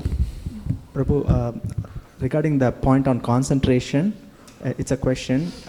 We also hear that we should chant in a prayerful mode. So one question I'm having difficulty is, how do you pray and concentrate? It seems easy to try to do one of the two. But because when you pray, let's say if somebody is not well, or you want to pray for welfare of devotees, or to distribute more books, those words have to be meant. So when you do that, the ability to concentrate on the mantra goes away. Yeah, it's a little different. Well, actually, you said chant in a prayerful mood. And having a prayerful mood is different from composing prayers while you're chanting or thinking of various prayers in your head. You can say some prayers before you chant, like articulate some prayers before you start chanting. For instance, there are many prayers in the Shastra through which that glorify the holy name, and you might say those in order to prepare your mind. And prayerful mood is exhibited by Gajendra when he was calling out to the Lord. He had this feeling of complete desperation, that he needed help, and he was calling out in that way. And the mood of feeling helpless or fully dependent on the Lord, that isn't an artificial mood to have, because we are fully dependent. And he is our maintainer. And if one can realize one's existential condition, and while chanting, because Hare Krishna is a prayer, it's written in a vocative form, which means it's a prayer. And if you're saying it, the tone of your voice, the pitch is very important. The way you say something is always important. So the quality of chanting depends on this prayerful mood. And the tone is something we always notice. Has anybody ever told you, a spouse or a parent or a friend or something, when you said something and they might have said, I don't like your tone? Yeah? Yeah, you might say the right words, but you'll have the wrong tone. Like, Hare Krishna, you know, it's a different tone than Hare Krishna, Krishna Krishna, Hare Hare. If I'm feeling like Krishna, I'm wrecked, I'm shipwrecked out here. I'm lost. I always remember that Malaysian Airlines flight that went down and they got lost. I felt disoriented when I heard that story because those people just went off the map. They were never heard from again because the transponder in the black box stopped working and nobody could find them. And I was confounded by that story, thinking, when are they going to find them? And then I was chanting one day and I was thinking, when's anybody going to find me if I don't turn my transponder on? And the transponder really is our mood in which we're chanting. We're chanting in such a way that I need help. Please engage me in your service. I don't want to be serving mine. Kama dinam katina katida palita durnideshas tesham jatamayin akarana natrapa no pashanti utsri jaitanata yarupate samprata labdapudis tamayata sharanamabayam mam niunkshva vadasye. This is a beautiful prayer of the devotees saying, I'm sick of being controlled by the bad masters of the senses. For how long have I done that? Enough's enough. Like the mood, I've had it. No more. No more falling for the lower self again and again, as I've been doing in the material world. Say, now Krishna, I'm calling out to you. Please engage me in your service. Please give me just some little service that will please you. And if you chant Hare Krishna, like, Krishna, I have to have this. I have to have your shelter. That's prayerful mood. And that's highly effective. Looks like Nanda's about to say something. I'm really agitated in my mind today, but I feel that having, some difficulties or calamities around us all the time makes us more prayerful, and life is better that way. I mean, the lot of things we experience when we are in a like somber mood or grave mood or things are difficult for us. My experience has been that that's the best position to be in, because that connects me and then puts me in a more humble state of mind than really anything else. Because other than that, we act like we are the boss or lord of the nature and things so forth. Thank you. Yeah, nice point. It's made by, as everyone well knows, by Queen Kunti. Says that the material life is a kind of intoxication, and she names the different ways. Janma Aishvara Shuta Shibir. I become intoxicated because of my stature in life, and I think I'm something.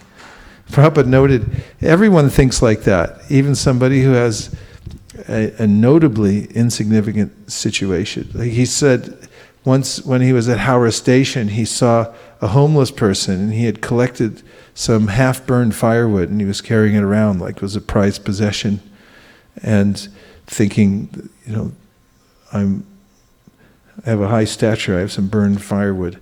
And everyone thinks that I have something, but Kunti says, you have to be akinchana gochara. You have to have this feeling, I don't have anything, I'm completely devoid of anything, and then call out, then Krishna will fulfill. Okay, a couple more, two more.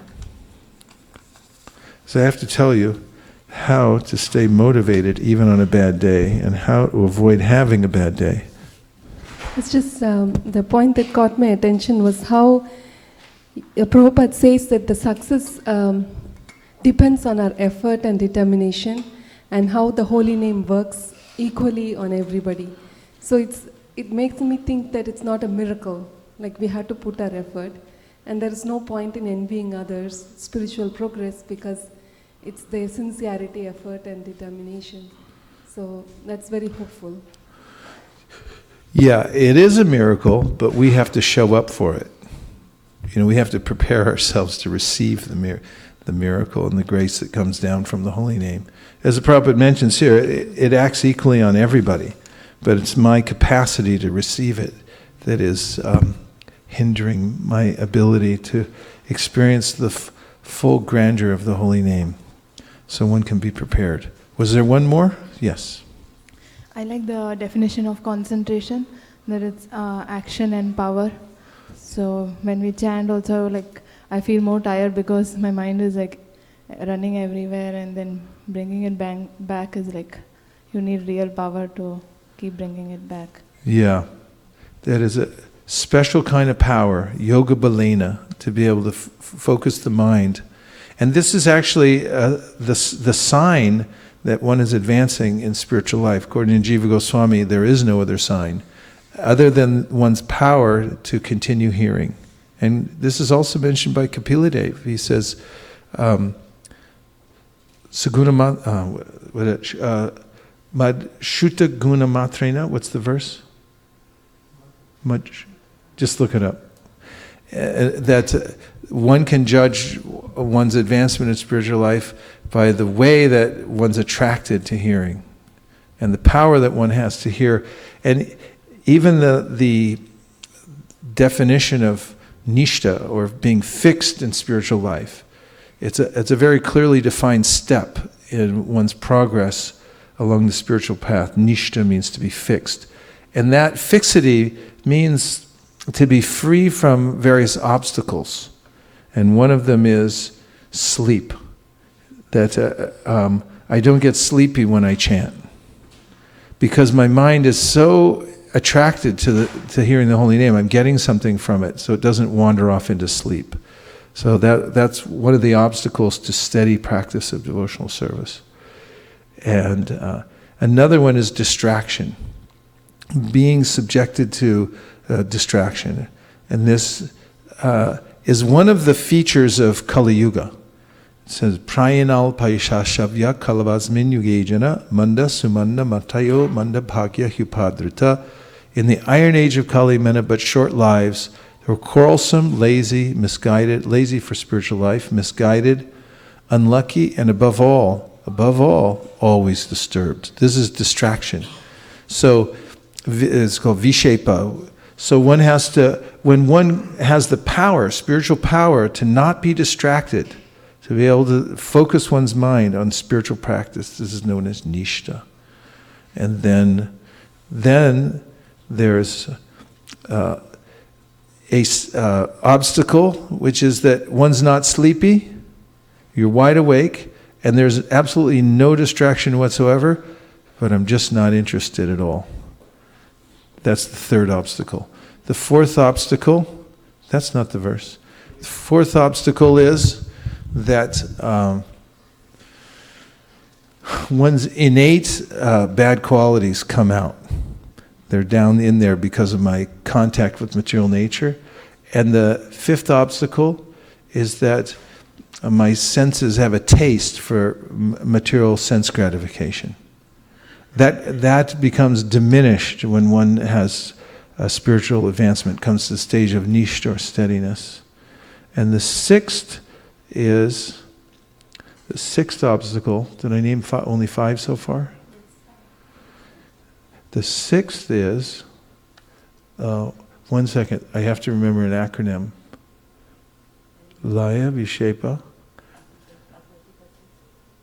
means? No, that's number 3. What? Oh, there's only 5. I lucked out. I'll give a pass on that one. Okay, so now we're moving to the next section, which is how to stay motivated even on a bad day. So we may face obstacles. We will face obstacles. They come from directions we can't even imagine where they're going to come from. And it may cause us to experience a bad day. Possible? Yes. Say yes. Yes. It's possible. Okay, so one thing to always keep in mind is that your main duty is to stay alive in Krishna consciousness. You don't have to be a big hero. You don't have to present yourself as an Uttama Adhikari or a Mahabhagavata. You don't have to do anything special, but what you do have to do is somehow or other stay alive in Krishna consciousness. That's your main duty. Because just as the son of a rich man has one duty, what's that duty? Oh, I was going to ask him. Okay, it's to stay alive. Because, now you say, why the duty of a rich man is to stay alive. What is your name? Yeah. Gaurav. Welcome, Gaurav. Welcome, Gaurav. Gaurav, why is the duty of the son of a rich man to stay alive? Why is that his main duty in life? I don't know. What happens when what happens when a rich man dies and he has a son? What kind of things happen? All his belongings go to his son. Yeah, he's rich, right? And so his money goes to His son. Yeah. So in the same way, our acharyas say that our main duty, because we're sons of Krishna, we're his expansions, we're his parts and parcels. He cares for us. And is there anybody richer than Krishna? Good answer. So nobody's richer than Krishna.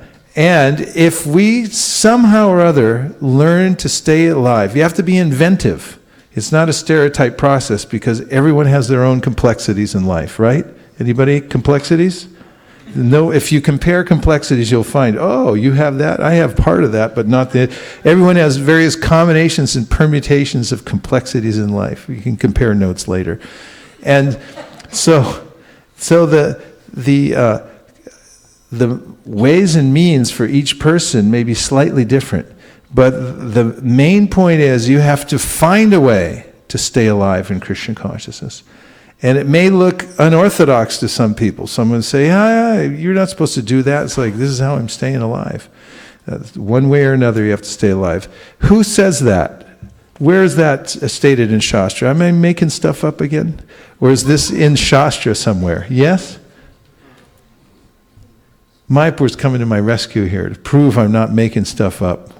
Give him the mic, quick. No, it's the inheritance. Taptenu kampam susamikshimano. Oh, that's good. Yeah, that's where I'm giving this. This is the verse that says it. Tate anukampam susamikshimano. That's 10:14:8. And the verse itself says at the end, Sadaya Bhak, one who somehow or other stays alive in Krishna consciousness and accepts whatever happens. You don't freak out and say, it's his fault, it's my fault, whatever. No, you do say it's my fault. But you accept whatever happens dispassionately. In my head, I thought of ways to deal with the complexities of life with two words, a method. It's methodically, but dispassionately. Methodically, but dispassionately. In other words, you deal with whatever comes up. You do it methodically because it's your duty. You have to deal with it. But you should do it dispassionately because you understand this is simply coming as my past karma. So if one can go through one's life and simply understand that, I ran up a bill and, now I'm paying part of it off. Krishna has reduced it. I owed $10 billion for running out and 10,000 restaurants. And now I have to pay the bill, but Krishna reduced it to $100. So that's all I have to pay in this life. Whenever I get some adversity, I'm just paying my bill of what I created in my past life. And if one stays engaged throughout life, no matter what the adversities or complexities, somehow or other, then Sadaya Bhak, one becomes an inheritor of the kingdom of God. And that's why Sridhar Swami, commenting on this verse, says one should stay alive somehow or other in Krishna consciousness. And what I was looking for was a statement from Rupa Goswami. Says, Yena tena prakarena mana Krishna niveshayat. The general translation that Prabhupada gives is, never mind the rules and regulations. Just fix your mind on Krishna. As soon as you become Krishna conscious, the regulative principles will become your servants. So the point is, yena tena, one way or another. However you can do it, keep fixed on Krishna. For instance, there's 5 very powerful processes of devotional service. One of them is hearing Srimad Bhagavatam. Could you figure out a way to stay close to hearing the Bhagavatam? Would it be possible to do that? 3 people said yes. Okay, let's interview only those 3 people. Everyone else cover your ears and eyes. No. Okay, is it possible to say, but how would you do it practically to stay close to the Bhagavatam? Give me some very practical advice and detailed, yes? Pre-Kishoris come alive upon hearing this. One option is to carry into an audio format in your iPad or everywhere. That's practical. Is it available? Yes. Is it hard to get? Easy to get. Okay, so there it is. It's available and easy to get. Could one somehow or other hear the Bhagavatam? What if you don't have a thing to play it on? What do you do then? Carry the book. Or carry the book, or maybe you get something to play it on. Yes. Is that hard? Beg, borrow, steal. I mean, people throw away their iPhones every 2 months. They just stand out somebody's window and catch one as they, when the new iPhone comes out, you're just like, oh, thanks, you know. And then get that. Priya Kishori's got one. Pass the mic. My mom kind of stole mine, but my old school way, I guess, of doing it is in my car I have the whole CD version of it, and I hear the whole thing over and over and over again. So I think that's how I originally got the taste to hear it with my mother. Yeah, we stayed in the home of some very advanced Vaishnavas, Shankar Anand and Govinda Priya up in Sacramento. They have a laptop on which for the last, I think they said 20 or 25 years, the same laptop. It's never stopped. And they have playing on it the recitation of the Bhagavatam and a few kirtan stuff, but it's always playing in their house somewhere. It constantly goes on. So then you can carry the book. As an example, I'll weigh in on this one. I carry my Bhagavatam with me wherever I go, in my bag. If I'm on the plane or I'm in the car, Satyadev Prabhu kindly drove down, so I read the Bhagavatam to him. And we heard some very powerful words just on the way down here. A simple drive down, didn't we, Satya? It was ecstatic. We didn't even want to stop. It was so nice. You might just miss the exit and keep going. So it's possible to keep close to the Bhagavatam. And then there's chanting Hare Krishna. That's another thing. Can you stay close to chanting Hare Krishna? Is that possible? Yeah. You can organize your life so that you chant Hare Krishna. Then there's association with devotees. Make choices so that you can be closer to devotees, because by sadhu sangha you make advancement. And then there's visiting holy places. Oh, we have... I was just going to say that my sister, she got something from Vrindavan, like a 50 rupee thing, and she has just plugged into the wall, and it chants the Prabhupada chanting all day long. Yeah, you can do that. And organize your environment so that you can have the vibration coming in. I personally like to spend a little more than 50 rupees because the little boxes are like... But, whatever way you have to do it, stay close. So,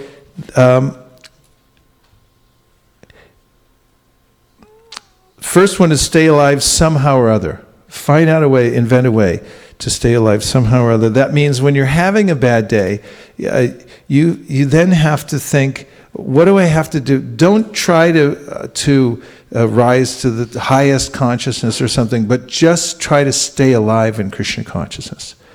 And if you just do that one thing, think, what do I have to do to stay alive in my Krishna consciousness? Then that bad day will become an auspicious day. And the second one is to read the Bhagavatam 1.5.14, 1.5.14, and other such wisdom. So if you read this when you're having a bad day, you'll realize why you're having a bad day, and then you'll turn yourself around. And what does it say, 1.5.14? Let's see the translation. Whatever you desire to describe that is separate in vision from the Lord simply reacts with different forms, names, and results to agitate the mind as the wind agitates a boat which has no resting place. I might wonder, why is my mind so agitated? That's why I'm having a bad day. And you'll think, I'm describing and hearing things that are separate in vision from the Lord. So I need some resort. I need some place to go, some solace to hear the transcendental vibration. And if you remember this wisdom, the wisdom in this verse, and there are many others, you can pick them out and make sure you're able to take shelter of them. I have a verse from the 3rd canto, Mukharvind, what's the verse number? Maharaj Prithu, after the horses were stolen. And he said that, and he says, Brahma says to Maharaj Prithu that don't try to fix what's providential because you'll be plunged into deeper and deeper anxiety. That's a verse I keep for really bad days. And when I have a anyone here ever have a really bad day? 3, 4 people. 5, 6, 7, 8, 9, 10. Okay, so some of us have had a really bad day. Here's a verse and a purport. You got it? 4:19:34. Everyone say. 4:19:34. Is that correct? Okay, I'm going to read this and then we'll read the purport together. This is a verse you can have tattooed on your arm if you like.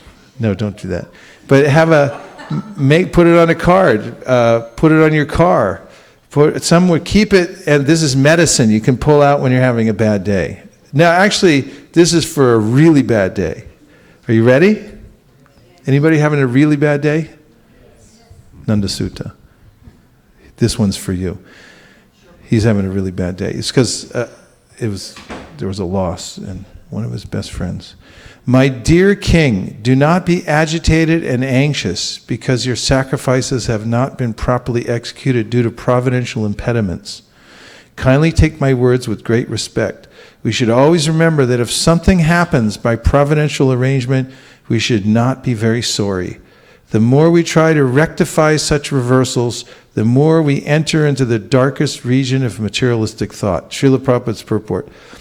Sometimes the saintly or very religious person also has to meet with reversals in life. Such incidents should be taken as providential. Although there may be sufficient cause for being unhappy, one should avoid counteracting such reversals, for the more we become implicated in rectifying such reversals, the more we enter into the darkest regions of material anxiety. Lord Krishna has also advised us in this connection, we should tolerate things instead of becoming agitated. So this is a verse you can keep on the ready when you have some reversal of fortune at any time. And this will help bring you out of your bad day. Next is, when you're having a bad day, remember what you've done already in this life. Because there's a tendency when you're very progressive in your life, very progressive spiritual people like all of you, to always be forward-looking. And I'm always looking to what I have to do next and what I haven't achieved yet. Possible? Yeah. But at some point, we have to remind ourselves of what we've done already. For instance, there's a verse that Gita-priya knows from the Sri Upanishad, in which the person praying is saying to the Lord, please remember all I've done for you. Where's some of the other kids? Well, hardly a kid, but go ahead and tell us the verse. Verse number 17 from the Sri Upanishad.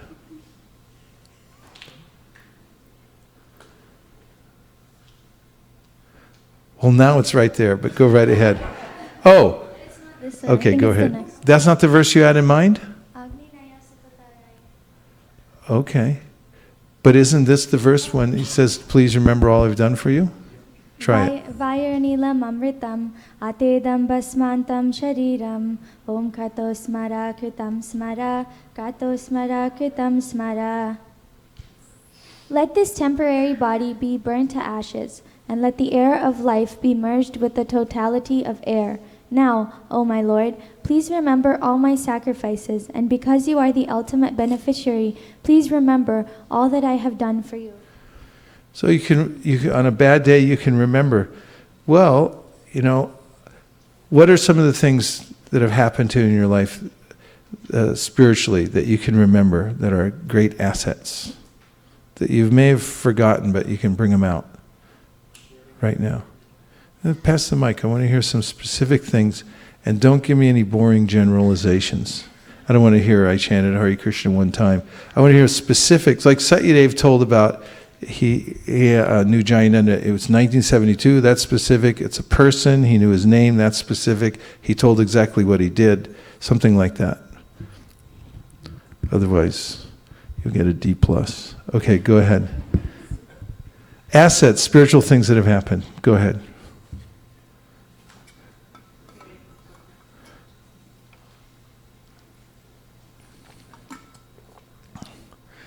Are we down to one mic now? Or are there several more out there somewhere? 2, 3, okay, go ahead. I still is hearing, but I don't know, somehow it was very different when first time when I heard Prabhupada chanting Hare Krishna tune, Hare Krishna, Hare Krishna. It's still that is in my memory, 2006. 2006 is around sometime December. Where were you? I was in Warangal. Where? Warangal, doing my bachelor's. Where is that? Andhra Pradesh. Varanga. That's a place in India? Yeah. You were in Varangal. Varangal. And how did you hear that? Was it in a temple? Yeah, so some devotees invited me to the place where they are having some meetings about Bhagavad Gita, and so as soon as I entered that box, that was the box. That was a box that was constantly playing 50 rupee box. 50 rupees box, yes. So it's probably more like 500 now anyway, but okay. Yeah, so that was playing, and I can see that I feel that I came to home. That sound was so soothing. That brought you home. Yeah. It's in you. That's an asset to remember on a bad day. So look, okay, things are going bad, but look at, that's one asset. I have thousands of them. What else? I want specifics. Yes.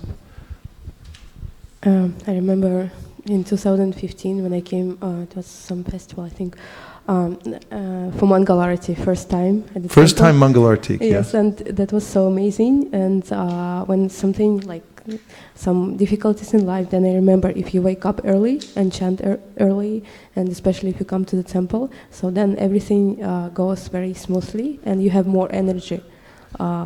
This is a great asset that you have, because you remember the formula for actually being happy in life. Get up early, chant Hare Krishna, worship Tulsi Devi, see the deities, and then you're set, right? Okay, 3 more. Okay, 1, 2, 3, 4. Go ahead, 1, 2, 3, 4. The opportunity to do corporate preaching with you, and that I feel is a great. I would say, as they say in Japanese, kochira koso. Same back to you. It's so sweet. We have such a great time driving back and forth together and being in the. Go ahead. So that's a great asset, which is so inspirational, and that I can, think it as a blessings. Thanks for bringing that up. Just by you bringing it up, I felt lifted to remember that I have that in my life. I can forget easily and just think, my life, there's so many complications and combinations and permutations of complications. Everything looks bleak, and then you can remember, I have a friend in Krishna consciousness. I have a program that I get to go to and remember what it's like, and that's one amongst many things assets that we have. I remember the first time I went to Mayapur to see the deities, and it was very inspirational. I still remember that. What year was that? It was in 2006. 2006, and you walked in the temple? Yes. And which deities did you see first? Seeing Panchatattva. Panchatattva first? Yeah. Which door did you come in the temple? From the front door, right? Front door, and you just straight ahead and you saw Panchatattva. Then what'd you do?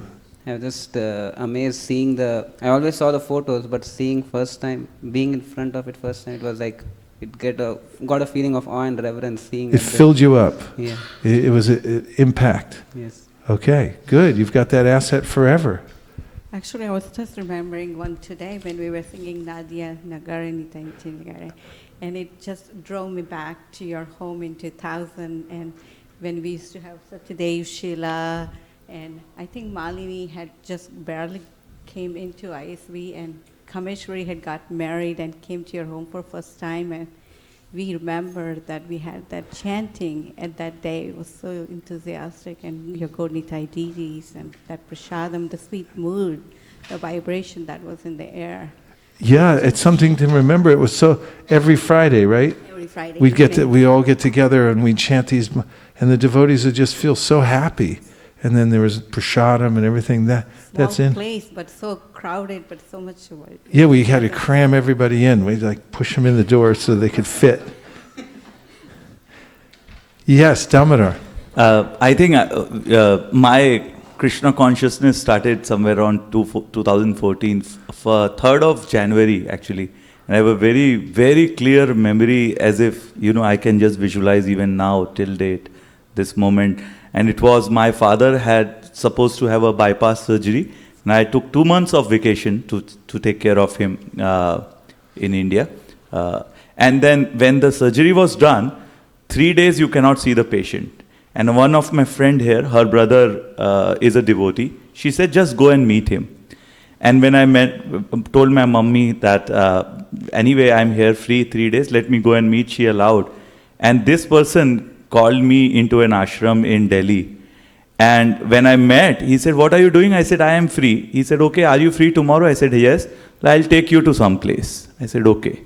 I went next day. He took me to Vrindavan, and I had zero idea of what is Vrindavan, knowing that it's a place of Krishna. And he took me to Srila Prabhupada's apartment. And first time I saw the deity of Srila Prabhupada there in the main, besides his bed. And I had huge experiences, and I can't believe Srila Prabhupada. Like he was writing there, and the whole trip was like out. I'm not sure what has happened to me in that day, correct? And then one thing led to another, and many incidences after that. Like same thing, the same Prabhu, Keshwananda. He took me to Mayapur, so he induced me to chant 1 round of Hare Krishna. It was God Punima. And then he said, okay, Deepak, what you are doing? I said, I chant 1 round. He said, okay, today you chant 16 rounds. And, this was again 2005. And God Punima. And that day, I chanted 16 rounds and not have any problem from that day onwards till now. So, and that day was very special. Because the Abhishekam was happening of Mahaprabhu. They do it in the open place. And after the Abhishekam, I was just standing. And then when they were taking the Utsav deities inside, somehow one of the pujaris said, hey, man, come on. And then they were taking it in a palanquin. And I was asked to carry Mahaprabhu. And I say, oh, Krishna, what is all these things? So they're like tens of events which are like still so fresh. And one thing which I say which is very relevant in my current context is when I quit Apple, I was, very inspired that, the world is under, I've done enough. Money is there, power is there, I will crack it. And very soon I realized it was an illusion. Yeah. But one thing which kept me alive was I very quickly realized that things are fleeting away. How I can get engaged is do my sadhana better. So from February 2015 till I think May 2016, I got engaged in lot of preaching. First of all, reading more books, setting up San Bruno, whatever, Saratoga, etc., etc. And one thing it encouraged me where I said, Prabhupada, whatever, use me in your service, and I will keep myself engaged. Rather than thinking about this and that, I will try to spend in devotional life. And miracles happened actually. And that's my personal realization that when the day is bad, try to devote the day in devotional service. And things just, like whatever pressures I went into, if a normal person would have gone through, I am sure they would have either had a heart attack, suicide or whatever. But I was so blissful in the entire, 2-3 years with me. So that has been a elixir which I tasted myself, and it works. So please follow that thing. And because it's going to happen. Post 40, corporate life in America is very troublesome. You will go through that. So take that medicine which Bhaktivinoda Thakur has given. And I'm telling you from experience, I think my happiness index in life is very high because of somehow Prabhupada coming in my life. Thank you.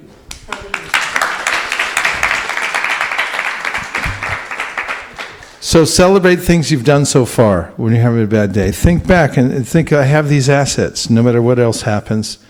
And how to avoid having a bad day in the first place. I'm going to go through the list quickly and we can discuss it another time. But you should keep your bad day emergency list nearby. The ones I just mentioned. Keep it, if you need it, pull it out in case of emergency. Also, build a support team so that you always know that you have support around you from those who have the wherewithal to give you mentorship.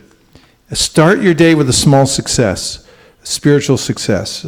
Because if you start in that way, then it'll build momentum so that you'll be able to stay in the spiritual flow.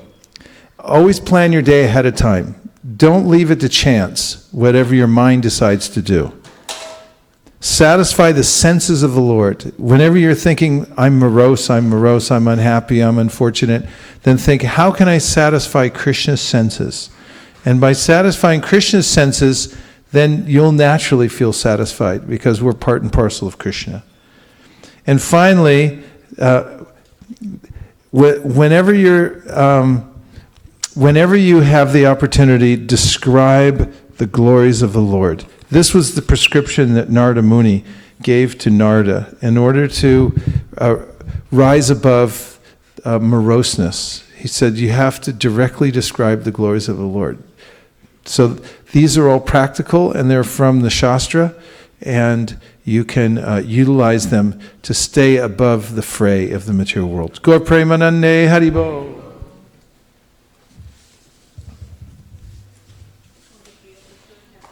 Oh. I didn't know that. How come no one tells me these things until 5 minutes before? No one informed me. So we don't have time to do that, 5 minutes.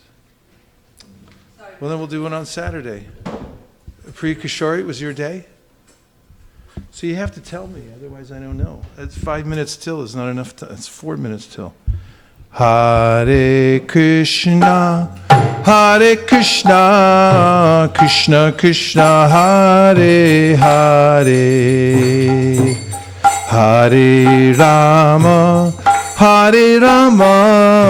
Rama Rama, Hare Hare.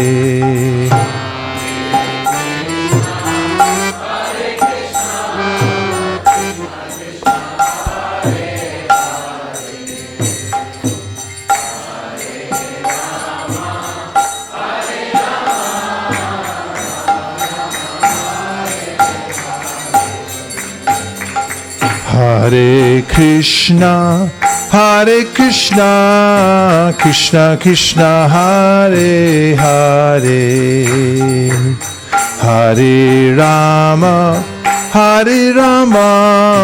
Rama Rama, Hare Hare.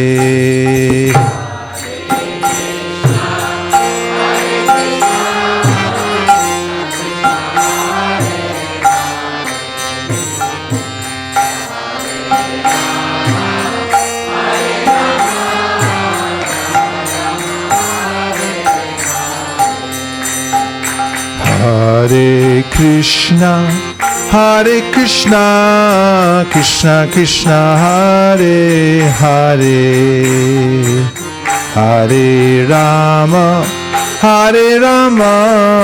Rama Rama, Hare Hare.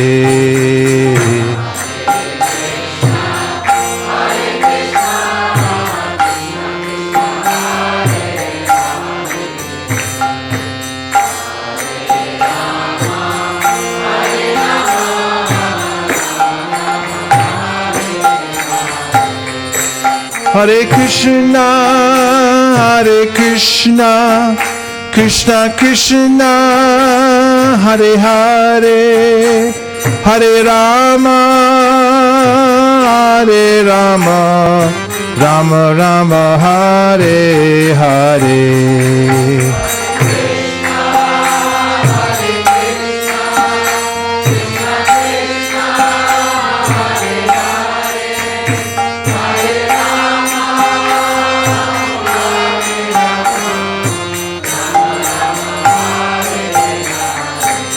Hare Krishna, Hare Krishna, Krishna Krishna, Hare Hare, Hare Rama, Hare Rama, Rama Rama, Hare Hare.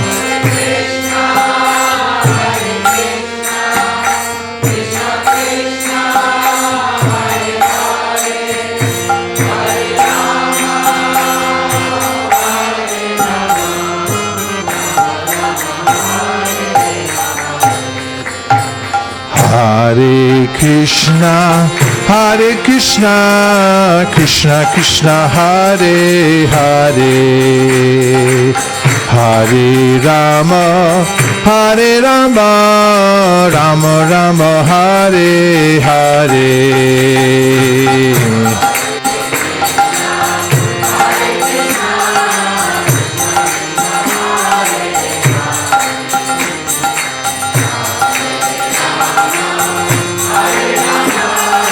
Rama Rama, Hare Hare, Gopremanande. So now we're going to have Artik ceremony, and according to the nectar of devotion, one of the most relishable of devotional practices is to sing, clap, and dance before the deity.